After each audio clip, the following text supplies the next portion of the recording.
let us move towards how to frame the essay, how to structure the essay. Essay will have three parts. First is intro, that is called introduction. Second, main body. And third, conclusion. Because we are going to write 700 words or 7 to 8 pages, we will write 1 to 1.5 pages in intro, 1 to 1.5 pages in conclusion, and rest of all will be the main body. So we will think and we assume that we will be writing approx 3 pages in conclusion and intro. So we are left with 4 to 5 more pages. Depending upon the thought process you have, you may go for writing 4 to 5 pages for the main body. First thing. Second, what to write. First, I have told you how many things, how many pages should you give on a particular part. Now I will tell what to write in a particular part. So first is intro. Intro can be based on anecdote, कोई कहानी जो सही घटनाओं पर आधारित हो, कोई past की कहानी हो, कोई हिस्ट्री की हो या रीसेंट एग्जाम्पल हो, उस टाइप का आप एनेक्डोट में दे सकते हैं. Second is quote. आप टॉपिक से रेलेवेंट कोई भी कोट देकर इंट्रोडक्शन की शुरुआत कर सकते हैं. तीसरा, आप बैकवर्ड लिंकेज ट्रेस कर सकते हैं. बैकवर्ड लिंकेज क्या होता है, अभी मैं आपको एक एग्जांपल से समझा दूंगा.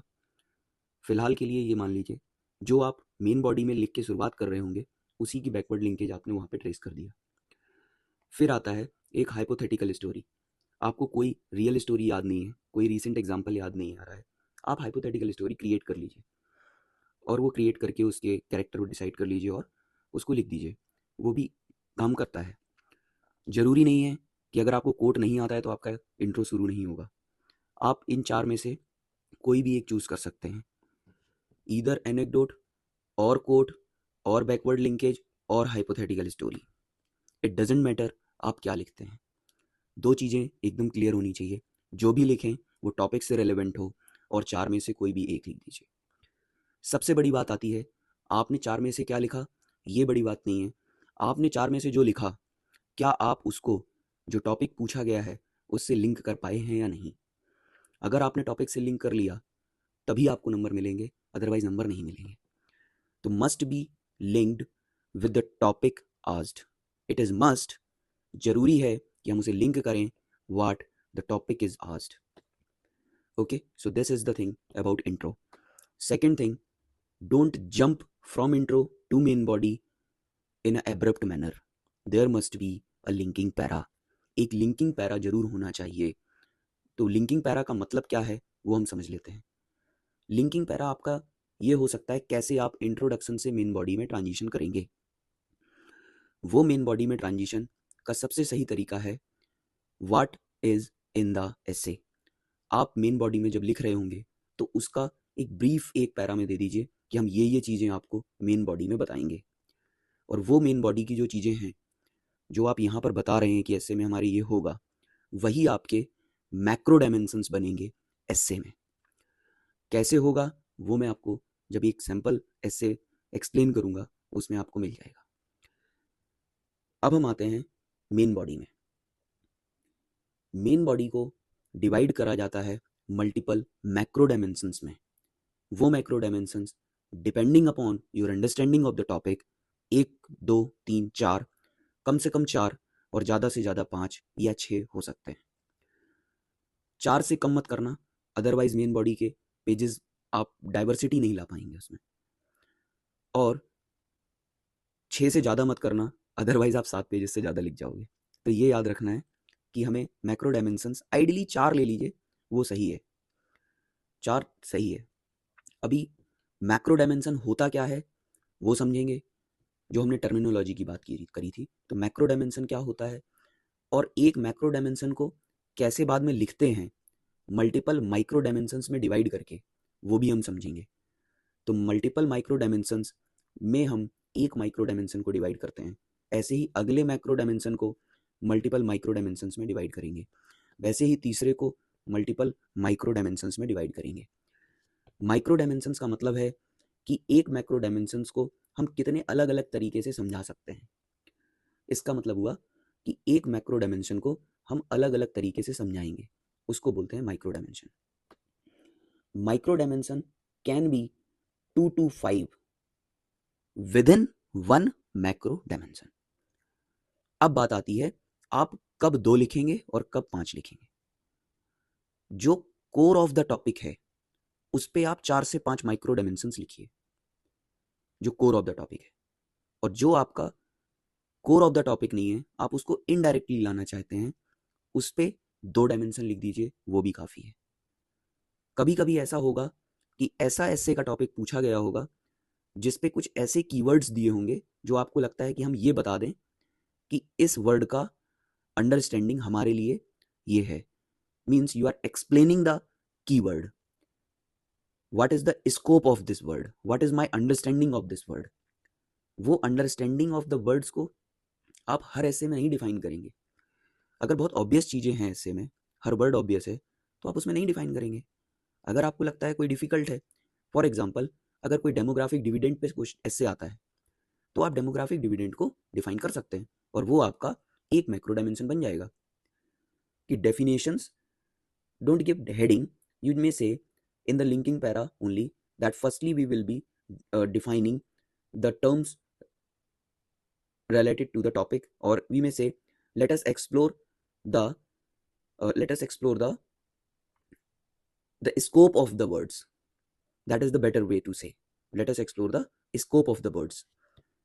ठीक है, तो ये हो गया। ये सब में नहीं बनेगा कीवर्ड्स वाला डायमेंशन, बट हाँ आप लिख सकते हैं अगर कोई स्पेसिफिक कीवर्ड दिया हुआ है। इस बेसिस पे आप मैक्रो और माइक्रो डायमेंशंस में अपनी मेन बॉडी को डिवाइड कर लेंगे। फिर बात आती है मेन बॉडी लिखने के बाद आप कंक्लूजन लिखेंगे।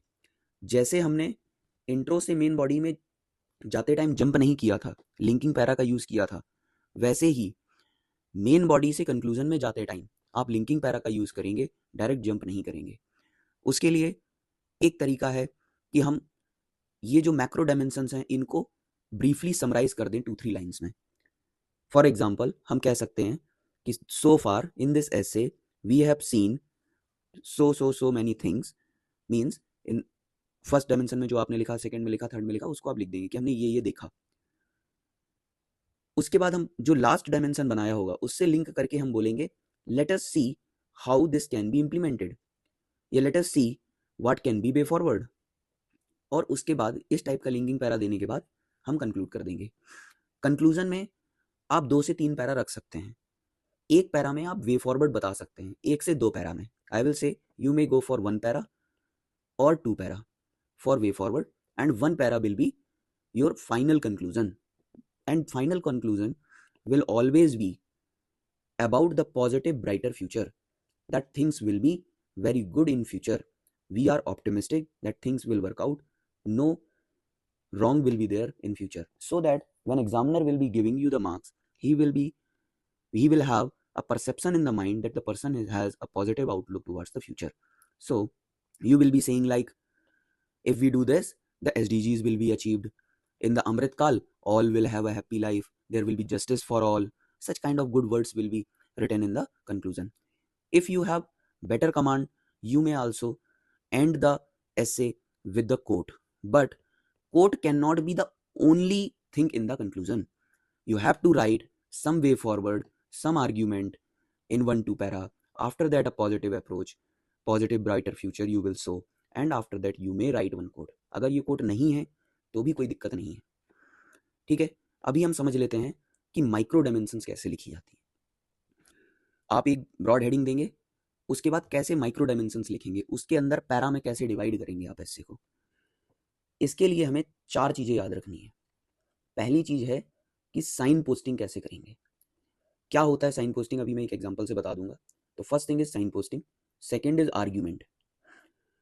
जो भी आपने हेडिंग दिया है, मेन हेडिंग मैक्रो डायमेंशन बनाया है, उसके लिए एक आर्ग्यूमेंट होगा कि वो जो मैक्रो डायमेंशन है वो क्यों है, उसके सपोर्ट में आप क्या बोलना चाहते हैं, वो है आर्ग्यूमेंट।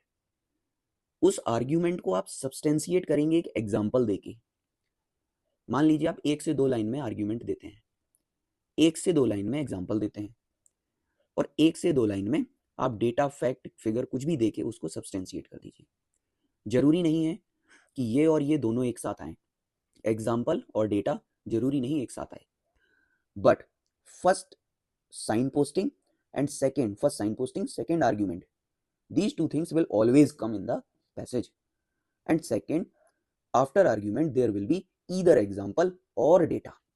आप इन दोनों में से किसी भी एक को चूज कर सकते हो। तो ये होगा स्ट्रेटेजी माइक्रो डायमेंशन लिखने का। जो मैं आपको बता रहा हूं ये केवल एक तरीका नहीं है ऐसे लिखने का, कई तरीके से लोग ऐसे लिख सकते हैं, बट ये मैकेनिकल तरीका है जिससे ऐसे को मैं सिखाने की कोशिश कर रहा हूं। किसी को बहुत अच्छा फ्लुएंट लिखना आता है, वो बिना किसी चीज़ों का ध्यान रखे यूज लिख सकता है ऐसे, बिल्कुल लिखे।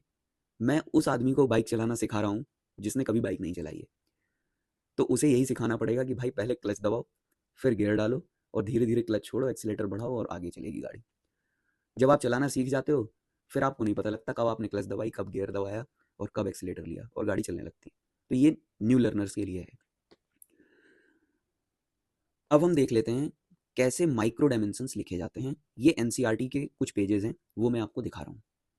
फॉर एग्जाम्पल इस पेज में मैक्रो डायमेंशन है एकोमोडेशन एंड नेशनल इंटीग्रेशन। इस पेज में मैक्रो हेडिंग है accommodation and national integration. This is the macro dimension.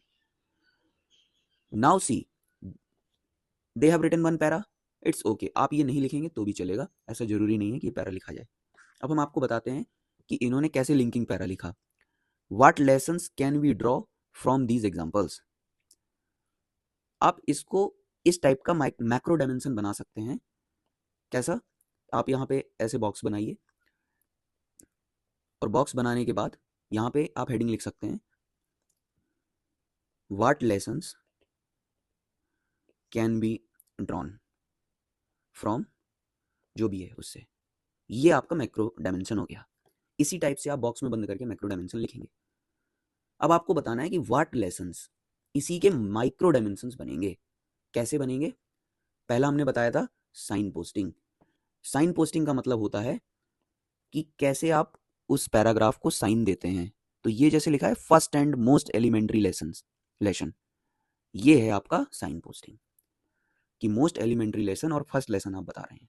वैसे ही सेकंड पैराग्राफ में ये sign posting, second lesson, third lesson, this is called sign posting. उसके बाद हमने बताया था कि साइन पोस्टिंग के बाद आर्ग्यूमेंट आएगा। आर्ग्यूमेंट कैसे लिखा है वो देख लेते हैं। यहाँ पे वो आर्ग्यूमेंट देगा कि हम लेसन क्या सीख सकते हैं। आर्ग्यूमेंट क्या है?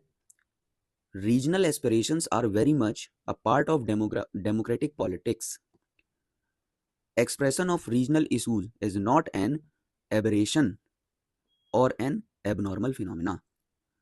इसमें वो लेसन बता रहा है कि आपने इस चैप्टर में पीछे कई सारी स्टोरीज दी थी कि यहाँ पे रीजनलिज्म रहता है, उससे हम क्या लेसन सीखे। तो रीजनलिज्म और रीजनल एस्पिरेशंस की वजह से काफ़ी प्रॉब्लम्स आती हैं। तो क्या हमें रीजनलिज्म को कैसे डील करना चाहिए, उससे ये इन्होंने बताया कि लेसन्स क्या सीखे हमने।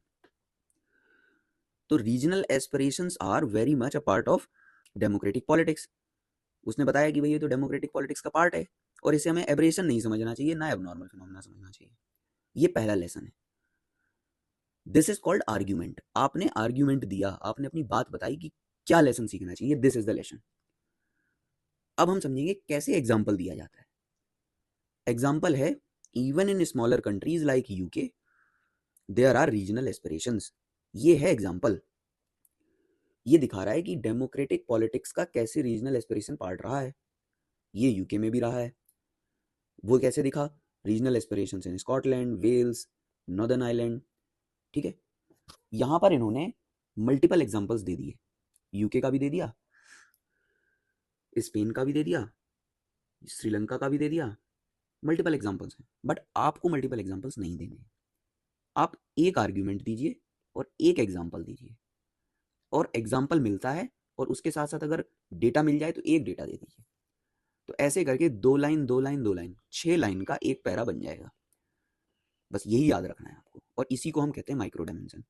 सिमिलरली देखिए second lesson, third lesson, fourth lesson, सब में ऐसा ही है, एक आर्ग्यूमेंट एक एग्जाम्पल, एक आर्ग्यूमेंट एक एग्जाम्पल, एक आर्ग्यूमेंट एक एग्जाम्पल। जब आप लास्ट वाला लिख रहे हो तो फाइनली लिख दीजिए और एक एग्जाम्पल एक आर्ग्यूमेंट, सॉरी एक आर्ग्यूमेंट एक एग्जाम्पल, ये करना है। इस तरीके से आप अपने माइक्रो डायमेंशन बना सकते हैं with in the macro dimension. ठीक है, तो ये हो गया कैसे माइक्रो और मैक्रो डायमेंशंस लिखे जाते हैं। अब हम बात कर लेते हैं कि कैसे कंक्लूजन लिखेंगे। कंक्लूजन भी मैंने आपको बता ही दिया है कि वे फॉरवर्ड लिखना है लिंकिंग पैरा के बाद, और ब्राइटर फ्यूचर होगा, ये इस पे खत्म करना, और कोट अगर आपको आता है तो लिख दीजिए।